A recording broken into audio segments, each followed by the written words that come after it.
You ever notice how some people just glow differently? Not because they're louder or richer or more successful by society's standards, but because they move through life like they know something the rest of us forgot. They don't seek permission. They don't apologize for their choices. They don't seem shaken by the chaos around them. That's not luck. That's what happens when someone starts thinking for themselves.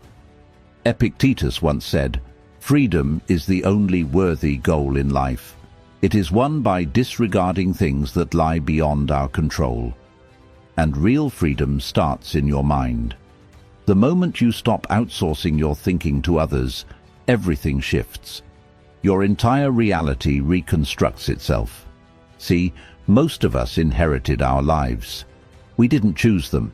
We accepted the blueprint handed to us about what success looks like, what happiness means, what we should want, who we should become. And we spent years building a life that looks good on paper, but feels hollow in our chest. Then one day, something cracks. Maybe it's loss. Maybe it's exhaustion.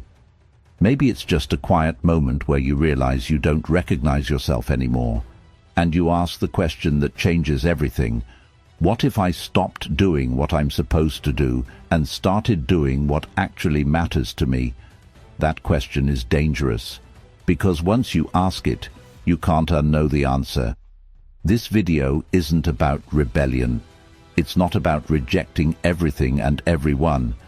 It's about waking up to the reality that your mind is yours, your life is yours, and no one else can live it for you. What I'm about to share with you are the real shifts that happen when you reclaim your thinking. These aren't theories. These are the actual transformations you'll experience. So hit that like button, drop a comment below, share this with someone ready to wake up, subscribe to this channel, and don't skip a single part of this video. Each piece builds the foundation for the next. If you're ready to reclaim your mental freedom, drop this in the comments. My mind is mine alone. Let's get into it. Number 1. You stop living on autopilot. There's a version of you that goes through the motions, gets up, goes through the day, responds the way you've always responded, avoids what you've always avoided, chooses what you've always chosen, and never once stops to ask if any of it still fits who you're becoming. That version of you isn't living, it's repeating. Marcus Aurelius wrote, "Confine yourself to the present." But you can't be present when you're living on autopilot. You're not here. You're running old software, executing old programs, stuck in a loop you didn't design. Most people live their entire lives this way. They react instead of respond. They follow patterns laid down years ago, in childhood, in trauma, in moments they've long forgotten, and they wonder why nothing ever really changes. When you begin thinking for yourself, the first thing that shatters is the automation. You start catching yourself mid-loop. You pause before reacting. You notice the pattern before you repeat it. Let's say someone criticizes you. Normally you'd shut down, or lash out, or people please your way out of the discomfort. That's autopilot. But when you're thinking for yourself, you stop, you breathe, you ask, is this criticism true? Is it useful? Or is this just someone else's pain looking for a target? And suddenly, you're not controlled by the moment anymore. You're in it, but not enslaved to it. Here's what most people don't understand. Autopilot feels safe. It's predictable. You know what's coming because you've done it 1,000 times, but safety isn't the same as peace, and predictability isn't the same as purpose. Living on autopilot means you're performing a role. You're the dependable one, the strong one, the quiet one, the busy one, and you've played that role so long, you forgot it was a costume. You forgot you could take it off. When you stop living on autopilot, you strip away the performance. You stop pretending to be okay when you're not. You stop forcing yourself into spaces that drain you just because you always have. You stop saying yes when everything in you is screaming no, and people notice. They don't always like it, because your autopilot served them. It made you predictable, controllable, easy to manage. When you wake up, you become unpredictable, and that threatens the system. But here's the truth. You weren't put on this earth to be convenient for others. You were put here to be fully alive, and you can't be fully alive when you're running on someone else's programming. Waking up from autopilot is uncomfortable. It forces you to confront the ways you've been hiding, the ways you've been small, the ways you've abandoned yourself to keep the peace. But once you wake up, once you start choosing your responses instead of defaulting to old patterns, you reclaim your power. You stop being a passenger in your own life. You grab the wheel. And yeah, you might crash a few times, you might make mistakes, but at least they'll be your mistakes. At least you'll be living your life, not the echo of someone else's expectations. If you're done living on autopilot, comment this below. I choose with full awareness. Number 2. You recognize mental programming. Here's an uncomfortable truth. Most of what you believe isn't yours. You didn't sit down one day and carefully choose your values, your fears, your definitions of right and wrong. They were installed, like software, before you even knew what was happening. Your family installed some of it, your environment installed more.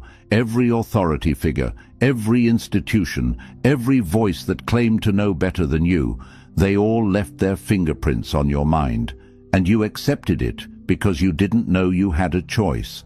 Seneca said, "We are more often frightened than hurt, and we suffer more in imagination than in reality." Most of your fears aren't based on your actual experience. They're based on warnings you absorbed, stories you were told, dangers that were exaggerated to keep you in line. When you start thinking for yourself, you see the code. You recognize the programming. And once you see it, you can't pretend it's not there. Let me break this down. You have beliefs about money. Where did they come from? Did you examine them, test them, prove them? Or did you just inherit them from people who were broke, scared, or bitter? You have beliefs about what you're capable of. Are they based on evidence? Or are they based on something a teacher said when you were 8 years old? Something a parent implied when they were overwhelmed? Something a partner weaponized during a fight? You have beliefs about what makes you worthy. Love, respect, belonging. Did you choose those standards? Or were they imposed by a culture that profits from your insecurity? This is the programming, and it runs deep. The scary part is that you defend it, even when it hurts you, even when it limits you, because it's familiar, because dismantling it feels like dismantling yourself. But you are not your programming. You are the awareness underneath it. You are the one who can observe it, question it, and choose whether to keep it or delete it. When you recognize mental programming, you stop taking your thoughts at face value. You stop assuming that just because you think something, it must be true. You start asking, where did this come from? Who benefits from me believing this? Does this belief serve my growth, or does it keep me stuck? And this is where real freedom starts, because you can't change what you can't see. But once you see the invisible chains, you can break them. You'll notice programming everywhere, in the guilt you feel for resting, in the shame you feel for wanting more, in the fear you feel when you consider disappointing someone. None of that is natural, it's trained, and you can untrain it. This doesn't mean rejecting everything you were taught. Some of it is wisdom, some of it protects you, but you have to sort through it. You have to become the gatekeeper of your own mind. People will resist this. When you start questioning shared beliefs, you make others uncomfortable. Because if you can reprogram yourself, it means they can too. And most people aren't ready to face that responsibility. But that's not your problem. Your problem is living a life built on someone else's fear. And you can't do that anymore, not once you've seen the truth. If you're breaking free from old programming, type this now: I choose empowering beliefs. Number 3. You become harder to manipulate. There's a reason why thinking people are dangerous to broken systems, because you can't control someone who questions everything. You can't manipulate someone who knows how manipulation works. You can't guilt-trip someone who's done the work to separate their worth from your approval. When you start thinking for yourself, you become immune to tactics that used to work on you. The emotional blackmail, the manufactured urgency, the fear-based decisions, the peer pressure disguised as concern. Epictetus said, "He who laughs at himself never runs out of things to laugh at." But more importantly, he who knows himself can't be sold a false version of himself. And that's what manipulation banks on: your disconnection from your own truth. Most manipulation isn't obvious. It doesn't announce itself. It comes wrapped in care, in tradition, in "I'm just looking out for you." It comes from people who genuinely believe they know what's best for your life better than you do. And when you were living on autopilot, when you hadn't examined your programming, that manipulation worked because you didn't trust yourself, you didn't know what you wanted, so you let others decide for you. But when you start thinking for yourself, something shifts. You develop what I call an internal compass, a sense of true north that doesn't move based on who's talking or how loud they're talking or how guilty they're trying to make you feel. You start noticing the tactics. Someone tells you everyone's doing it, and instead of feeling left out, you ask yourself if everyone's direction is where you want to go. Someone says, "You owe me," and instead of collapsing under obligation, you examine whether that debt is real or imagined.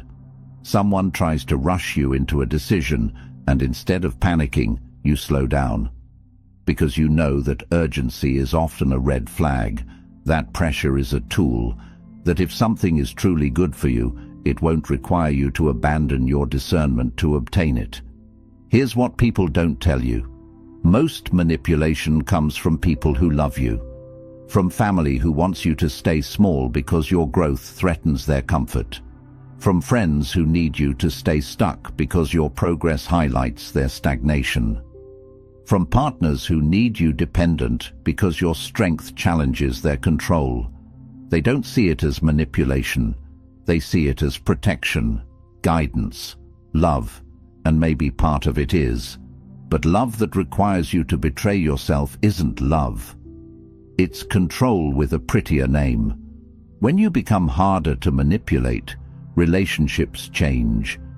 Some people get uncomfortable. They don't like that you're suddenly setting boundaries, that you're saying no without explanation, that you're not rushing to fix their feelings or manage their reactions. They'll call you selfish, cold, changed. And they're right about one thing: you have changed. You've stopped abandoning yourself to keep them comfortable, and if that feels like a loss to them, that tells you everything you need to know about what they valued in the relationship. But here's the beautiful part. When you stop being manipulable, you attract different people. People who respect your boundaries, people who value your autonomy, people who don't need you weak to feel strong. You also make better decisions because you're not deciding based on fear of rejection or need for approval. You're deciding based on alignment. Does this serve my values?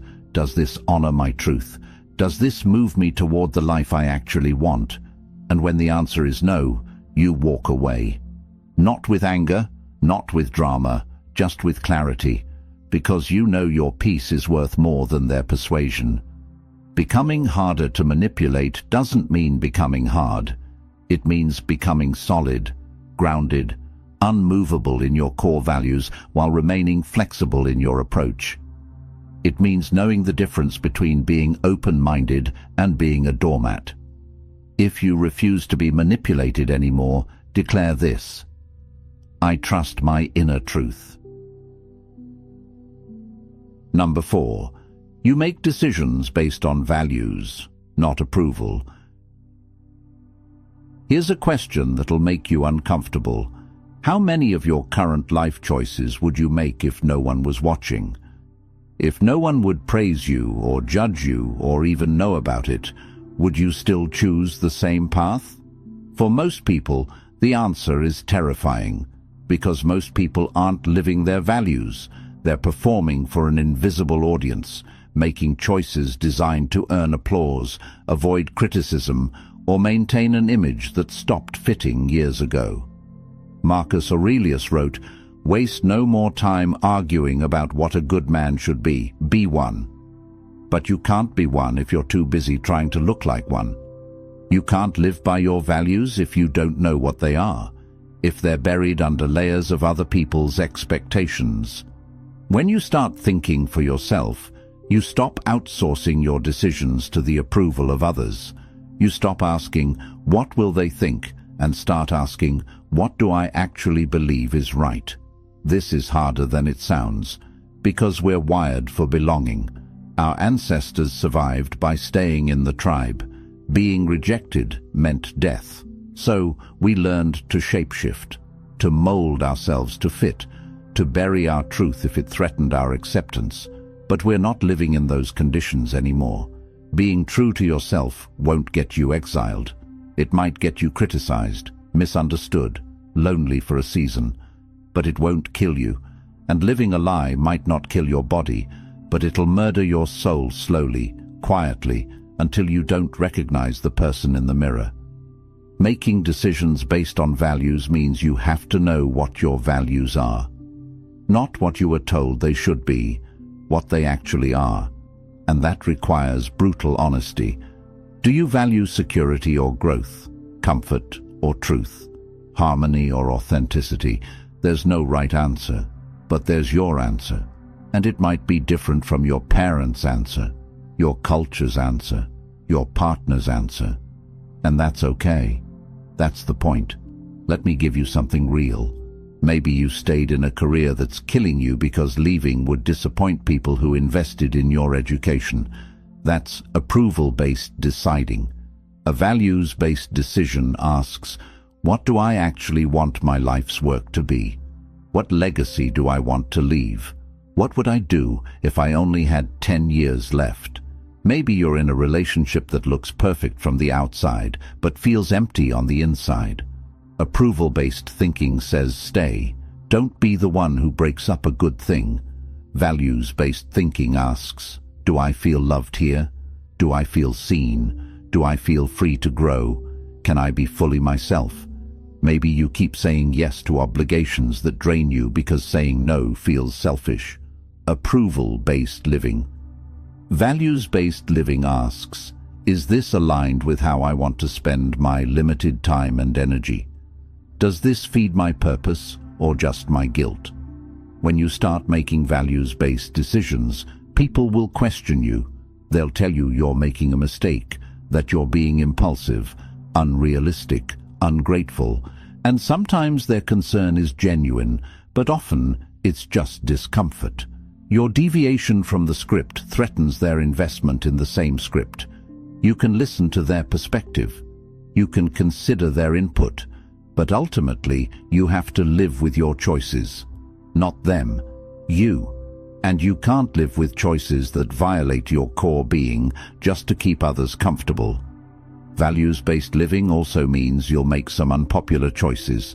You'll turn down opportunities that look good but feel wrong. You'll end relationships that seem fine but aren't fulfilling. You'll disappoint people who had different plans for your life, and that's part of the cost. But the alternative is living someone else's idea of a good life while your own life passes you by, and that cost is infinitely higher. Here's the freedom in this.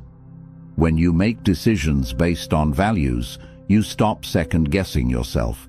You stop lying awake wondering if you made the right call. Because even if it's hard, even if it doesn't work out the way you hoped, you know it was true to who you are. And that alignment brings peace that approval never could. If you're choosing yourself over people-pleasing, write this. I choose values over approval. Number 5. You get comfortable standing alone. There will come a moment when your truth isolates you, when the path you know you need to take diverges completely from the path everyone around you is walking, when your growth requires you to outgrow relationships, spaces, and versions of yourself that others still need you to be. And in that moment, you'll have to choose, do I shrink back to belong, or do I stand alone in my truth? Seneca said, the whole future lies in uncertainty. Live immediately. And part of living immediately is accepting that your journey is yours alone. No one else can walk it for you. No one else can validate it for you. You have to become your own authority. Most people never develop this capacity. They need consensus. They need someone else to go first. They need proof that it's safe before they take a step. And so, they stay stuck, waiting for permission that will never come. When you start thinking for yourself, you realize that the crowd isn't always right. That popularity doesn't equal truth. That just because everyone is moving in one direction doesn't mean it's the direction you should go. And you get comfortable with that. You get comfortable being the only one who sees what you see, the only one who values what you value, the only one willing to walk a path that hasn't been walked before. This doesn't mean you reject all companionship. It doesn't mean you become arrogant or isolated by choice. It means you stop needing others to agree with you in order to trust yourself. You can have people in your life who don't understand your choices and still love them. You can receive advice and still make a different decision. You can be part of a community without conforming to all its beliefs. But you have to be willing to stand alone when necessary. And that's the part most people can't handle. Because standing alone is uncomfortable. It brings up every childhood wound about not being chosen, every adolescent fear of being different, every adult anxiety about being left behind. But here's what standing alone teaches you. You're enough. Just you. Without the validation, without the support, without the cheerleaders. You in your truth, making choices aligned with your soul. That's enough. You also learn who your real people are. Because some people only want you when you're easy, when you're agreeable, when you're not challenging them to look at their own lives. But the people who love you for real, they'll respect your path even when they don't understand it. Standing alone also sharpens your discernment. When you're used to moving with the crowd, you don't develop strong decision-making muscles. But when you're alone, when the choice is entirely yours, you learn to trust your instincts, to read situations, to know in your gut what's right for you, and over time, something beautiful happens. You stop feeling lonely in your solitude. You start feeling free, because you're not performing anymore. You're not contorting yourself to fit. You're just being, fully, unapologetically, and the right people, the aligned opportunities, the true connections, they find you there, in your authenticity, in your solitude, in your strength. If you're willing to stand alone for what's right, commit by typing, I stand firm in my truth. Number 6. You control your emotional responses. Most people are emotional puppets. Something happens and they react. Someone says something and they explode. A memory surfaces and they spiral. They believe their emotions control them, that feelings are facts, that if they feel it, they must act on it. But when you start thinking for yourself, you realize something profound. You are not your emotions. You are the one experiencing them. And there's a galaxy of difference between those two things. Marcus Aurelius wrote, "You have power over your mind, not outside events. Realize this, and you will find strength." Your emotions are not outside events. They're internal weather. And just like you can't control a storm, you can't always control when emotions arise. but you can absolutely control how you respond to them. This is one of the most liberating realizations of your life, because for years you've been told to follow your heart and trust your feelings. But feelings lie. They're shaped by old wounds, unmet needs, distorted perceptions, and chemical reactions in your brain. They're valuable data, but they're not infallible truth. When you develop the ability to observe your emotions without being controlled by them, you become unstoppable. Someone insults you, and instead of crumbling or attacking, you pause. You notice the anger rising. You feel the hurt underneath it. And then you choose how to respond. Maybe you address it calmly. Maybe you walk away. Maybe you realize it says more about them than you and let it dissolve. That's power. Real power. Not the power to control others, but the power to control yourself. Here's what most people don't understand. Emotional control isn't about suppression. It's not about pretending you don't feel what you feel or forcing yourself to stay positive when you're breaking inside. That's spiritual bypassing, and it's just as destructive as emotional chaos. True emotional control is about creating space between stimulus and response. It's about feeling the full weight of your emotion, acknowledging it, understanding where it's coming from, and then deciding what to do with it. You feel rage? Good. Feel it. Let it move through your body. But don't let it make your decisions. Don't send that message. Don't burn that bridge. Don't destroy something you built just because you're hurting. You feel fear. Acknowledge it. Ask it what it's trying to protect you from. Sometimes it's warning you of real danger. Sometimes it's just echoing old trauma. You have to discern which one, and then you move forward anyway, with the fear, not controlled by it. You feel sadness? Let yourself grieve. Let yourself cry. Let yourself sit in the heaviness. But don't let it convince you that nothing will ever get better. Don't let it write the story of your future based on the pain of your present. This level of emotional mastery changes everything. Your relationships improve because you're not reacting from your wounds anymore. You're responding from your wisdom. You're not punishing people for triggering you. You're taking responsibility for your healing. Your decisions improve because you're not making them in emotional extremes. You're not quitting your job in a rage, or making commitments in a high, or avoiding hard conversations because you're scared. You're waiting for clarity, for groundedness, for alignment. Your self-respect grows because you're no longer betraying yourself in emotional moments. You're not saying things you don't mean. You're not doing things that violate your values. You're not letting temporary feelings create permanent consequences. People will test this new version of you. They'll try to provoke you the way they used to. They'll push your buttons expecting the old reaction. And when you don't give it to them, when you stay calm and centered, they won't know what to do with you. Some will respect it. Some will escalate.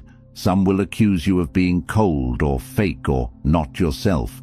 But you'll know the truth. You're more yourself than you've ever been, because you're not a slave to every emotional wave.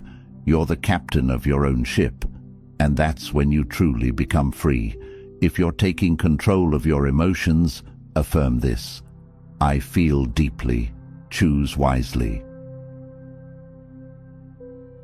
Number 7. You redefine success on your own terms. Society sells you a very specific picture of success.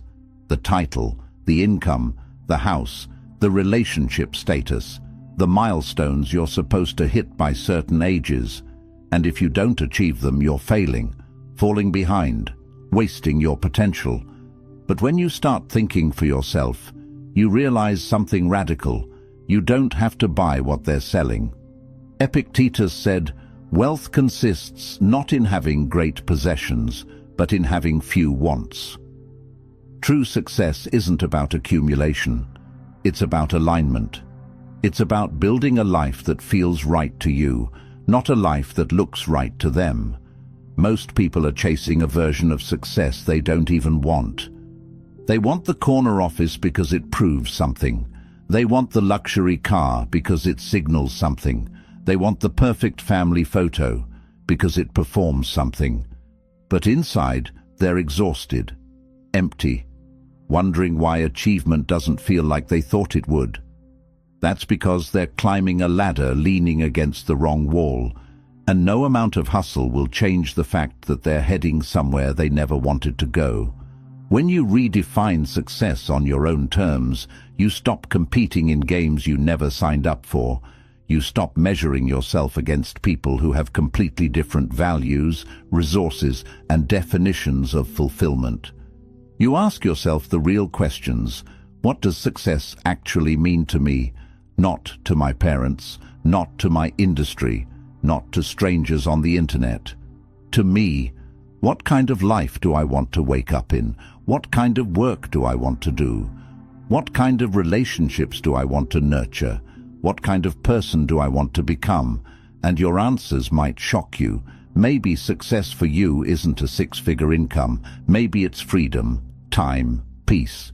Maybe it's creating something meaningful, even if it never makes you rich. Maybe it's deep relationships over wide networks. Maybe it's adventure over stability. There's no universal definition of success, and pretending there is keeps you trapped in someone else's dream while your own life passes you by. Redefining success also means letting go of timelines. Society tells you when you should achieve things. Graduate by this age, marry by that age, have kids by this age, retire by that age. But your life doesn't follow a script. And forcing yourself into someone else's timeline creates unnecessary suffering. You're allowed to be a late bloomer. You're allowed to change careers at 40. You're allowed to start over at 50. You're allowed to build something slowly instead of chasing rapid growth. You're allowed to choose depth over speed. When you redefine success, you also redefine failure. Because failure is just not meeting someone else's standards. But if their standards aren't yours, then their definition of failure is irrelevant. You didn't get the promotion. Maybe that job was draining your soul, and this is the universe redirecting you. Your business didn't explode overnight. Maybe slow, sustainable growth is more aligned with your values. Your life doesn't look like theirs? Good. It's not supposed to. Here's the uncomfortable part. When you redefine success, people will judge you.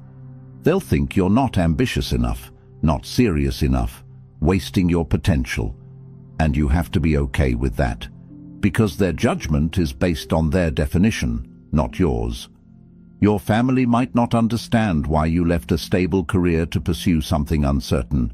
Your peers might not get why you're not chasing the same mark as they are. Strangers might look at your life and think you're playing small. Let them. Your success isn't a performance for their validation. It's a private alignment between your values and your reality, and only you can measure that. The freedom in this is unmatched. When you're no longer enslaved to external definitions of success, you stop hustling for applause. You stop sacrificing your well-being for status. You stop betraying your values for approval. You build a life that might not impress anyone, but it fulfills you, and that's the only success that actually matters. If you're redefining success on your terms, declare this: peace over applause. Number 8. You ask better questions. The quality of your life is determined by the quality of your questions. Most people ask terrible questions. Why does this always happen to me? Why am I not good enough?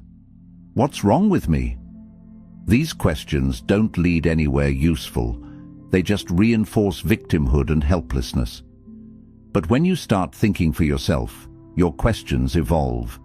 They become tools for growth instead of weapons for self-destruction. Seneca said, "We suffer more often in imagination than in reality."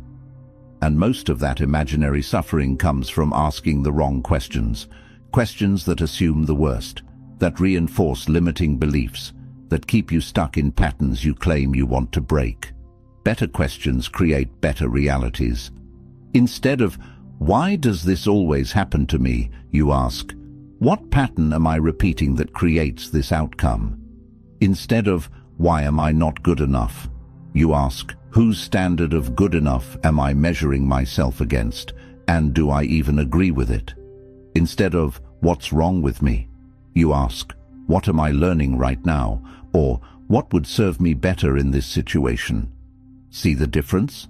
The first set of questions shuts you down. The second set opens possibilities. When you ask better questions, you gain clarity. You stop spiraling in confusion and start moving toward understanding. You stop being a victim of circumstances and start being a student of your own life. Better questions also help you navigate relationships. Instead of, "Why don't they love me the way I want?" you ask, "Am I communicating my needs clearly?" Or, "Is this relationship actually aligned with what I value?" Instead of, "Why do they always do this?" you ask, "What boundary have I failed to set or enforce?" These questions put the power back in your hands. They move you from complaint to agency. Better questions also transform your approach to challenges. Most people ask, "How do I avoid this problem?" But thinkers ask, "What is this problem teaching me?" Or, "How is this obstacle redirecting me towards something better?" Most people ask, "What if I fail?" But thinkers ask, "What if I succeed?" Or better yet, "What will I learn either way?" Most people ask, "Is this the right decision?" But thinkers ask, "What decision feels most aligned with who I'm becoming?" The questions you ask yourself shape your internal dialogue, and your internal dialogue shapes your beliefs, and your beliefs shape your actions, and your actions shape your life. So if your life isn't where you want it to be, start by examining your questions. What are you asking yourself every day? Are those questions empowering you or imprisoning you? Better questions also help you cut through noise. When faced with advice, instead of, "Should I take this advice?" ask, "Does this person have results I want? Do they understand my context? Are they projecting their fears onto my situation?" When faced with opportunity, instead of, "Is this a good opportunity?" ask, "Is this aligned with my values? Does this move me toward my vision? Am I saying yes out of excitement or fear of missing out?" When faced with doubt, instead of, "Can I do this?" ask, "Who do I need to become to do this? What's the first small step I can take?" Questions are navigational tools, and most people are using broken compasses, wondering why they keep getting lost. When you start asking better questions, you stop seeking easy answers, because you realize that the right questions are more valuable than quick answers. The right questions lead you to wisdom. Quick answers just lead you to comfort. And comfort is overrated. Growth is where life happens. If you're elevating your thinking, drop this below. I ask empowering questions. Number 9. You develop mental discipline. Here's the truth nobody wants to hear. Your mind is a wild animal. Left untrained, it will run wherever it wants. It'll chase every distraction. It'll replay every trauma. It'll catastrophize every uncertainty. It'll convince you of things that aren't true and talk you out of things that are. Most people live at the mercy of their untrained minds. They think whatever thought appears. They believe whatever narrative their brain constructs. They let their mind drag them into the past or hurl them into imagined futures, rarely spending any time in the only moment that actually exists, right now. But when you start thinking for yourself, you realize your mind is a tool, and like any tool, it needs to be sharpened, directed, and sometimes put down when it's not serving you. Marcus Aurelius wrote, "The happiness of your life depends upon the quality of your thoughts, not the quantity, the quality, and quality requires discipline. Mental discipline is the ability to direct your attention deliberately, to choose what you focus on instead of letting your focus be hijacked by whatever's loudest, brightest, or most alarming.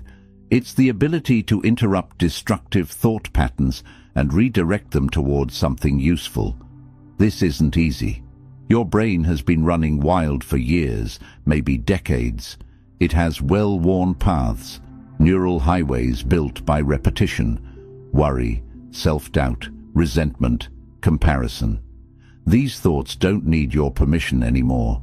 They just show up automatically.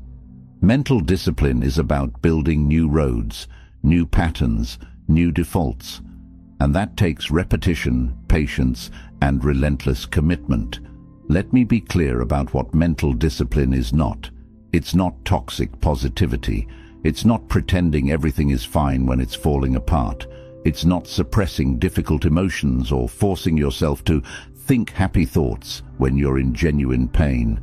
Mental discipline is about sovereignty. It's about not letting your mind run wild with stories that aren't true. It's about catching yourself in the middle of a spiral and asking, is this thought helping me? Is it true? Is it useful? Or is it just my fear talking? It's about recognizing when you're ruminating, chewing on the same problem over and over without solving it, and choosing to redirect. Not because the problem isn't real, but because rumination doesn't solve it. Action does, or acceptance does, but rumination just keeps you stuck. Mental discipline also means guarding what you consume, because your mind is not separate from what you feed it. If you're constantly consuming negativity, outrage, doom, comparison, superficiality, that becomes your mental diet. And you can't expect clarity and peace when you're feeding your mind poison. You become selective, protective. You stop letting just anything into your mental space. You curate your inputs the same way you'd curate your physical diet if you actually cared about your health. This also means being ruthless with your inner dialogue. Most people talk to themselves in ways they'd never tolerate from another human being. Constant criticism, harsh judgments, impossible standards, and they wonder why they're anxious and depressed. Mental discipline is catching that voice and challenging it. Would I say this to someone I loved? Is this voice even mine, or is it an echo of someone who hurt me? Is this thought building me up or tearing me down? And then choosing a different voice, not a fake one, not a forced positive affirmation that you don't believe, but a truthful, compassionate, constructive voice.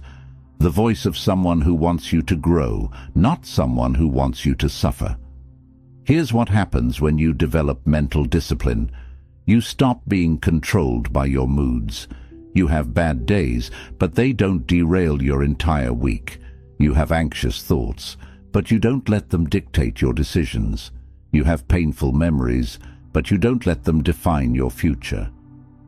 You become stable, grounded. People around you will notice. They'll wonder how you stay so calm, how you don't get swept up in drama, how you seem so centered even when everything around you is chaos. It's not because you don't feel things. It's because you've trained your mind to not amplify them, to not spiral, to observe, process, and respond instead of react. Mental discipline also creates space for creativity, insight, and wisdom. Because when your mind isn't cluttered with chaos, there's room for something deeper to emerge. Solutions you couldn't see before, perspectives that shift everything, moments of clarity that feel like grace. But you only get there through practice, through daily commitment to training your mind the way you'd train your body, through meditation, journaling, conscious breathing, deliberate focus, intentional rest. Whatever tools work for you. The undisciplined mind is a prison. The disciplined mind is a sanctuary, and you get to choose which one you live in. If you're training your mind for strength, commit with this: I master my mind. Number 10. You reclaim ownership of your life. This is where everything comes together. All the other shifts lead to this one fundamental truth. Your life is yours, not your parents', not your partner's, not your employer's, not society's, yours. And when you fully accept that, when you stop waiting for permission, stop blaming circumstances, stop outsourcing responsibility, you step into a level of power most people never experience. Epictetus said, "No man is free who is not master of himself." And most people are not masters of themselves. They're renters in their own lives, living according to terms and conditions they never agreed to, making choices based on leases signed by people who came before them. But when you start thinking for yourself, you reclaim the deed. You take ownership. Full, complete, terrifying ownership. This means accepting that everything in your life, where you are, who you're with, what you do, how you feel about it, is the result of your choices. Not entirely. Life throws things at you that you didn't choose. Loss, illness, betrayal, injustice. You don't control those, but you control your response. Always. And your response determines your trajectory. Reclaiming ownership means you stop saying, "I have to." You stop saying, "I can't because." You stop saying, "Someday when."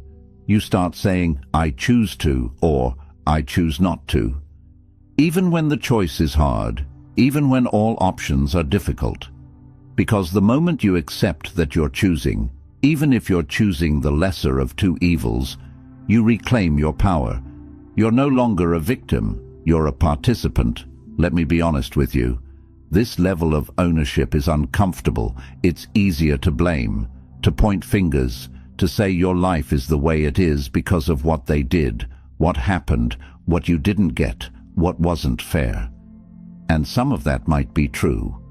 Life isn't fair. You might have gotten a raw deal. You might have been hurt in ways that weren't your fault. But here's the hard truth. It's still your life to live. And you can either spend it demanding justice for the past or building something meaningful in the present. You can't do both with full energy. Reclaiming ownership also means accepting that no one is coming to save you. Not your parents, not your partner, not your therapist, not some future version of yourself who magically has it all figured out. You are the one, right now, with all your flaws and fears and limitations. You're the one who has to do the work, make the changes, have the hard conversations, set the boundaries, take the risks. And that's terrifying, because what if you fail? What if you're not capable? What if you try and it doesn't work out? Those fears are real, but they're not a reason to abdicate. Because here's the alternative. You hand your life over to others. You let them decide. You play it safe. You stay small. And one day you wake up at 70 and realize you never actually lived. You just survived. You just complied. You just existed in the margins of someone else's story. That's the real risk. Not trying and failing. Not trying at all. When you reclaim ownership of your life, you also reclaim your mistakes. You stop defending them. Stop justifying them. You own them. I made that choice. It didn't work out. I learned from it. I'm making a different choice now. That kind of accountability is rare. Most people will do mental gymnastics to avoid admitting they were wrong. But you know that admitting you were wrong is how you become right. It's how you grow. You also stop waiting for ideal conditions, for the perfect time, for all your ducks to be in a row.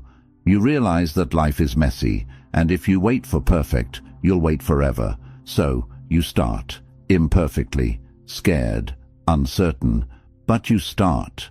Because ownership isn't about having all the answers. It's about being willing to figure it out as you go. And here's the beautiful paradox. The moment you take full ownership of your life, the moment you stop needing anyone to rescue you, or validate you, or complete you, that's when you become truly free. Free to love without desperation. Free to work without needing it to define you. Free to fail without it destroying you. free to succeed without it inflating you. You become whole, not because everything is perfect, but because you're finally, fully, unapologetically in the driver's seat of your own existence.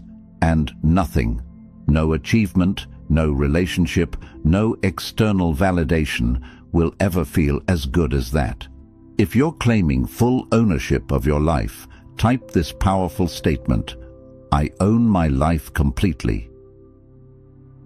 So here we are. 10 shifts that happen when you begin thinking for yourself. Not theories, not philosophies, real transformations that will reshape every corner of your existence. You'll stop living on autopilot. You'll see the programming. You'll become harder to manipulate. You'll make choices based on your values, not their approval. You'll stand alone when necessary. You'll control your emotional responses. You'll redefine success. You'll ask better questions. You'll develop mental discipline, and you'll reclaim full ownership of your life. But here's what I need you to understand. Knowing this changes nothing. Only doing it does. Only living it does. Only having the courage to apply these truths to your actual life. That's what creates transformation. Marcus Aurelius said, "Waste no more time arguing about what a good man should be. Be one." So, stop theorizing about the life you want to live. Stop preparing to start. Stop waiting for permission. Think for yourself. Choose for yourself. Live for yourself. The world needs people who are awake, who are sovereign, who refuse to be controlled, manipulated, or diminished. Be one of those people.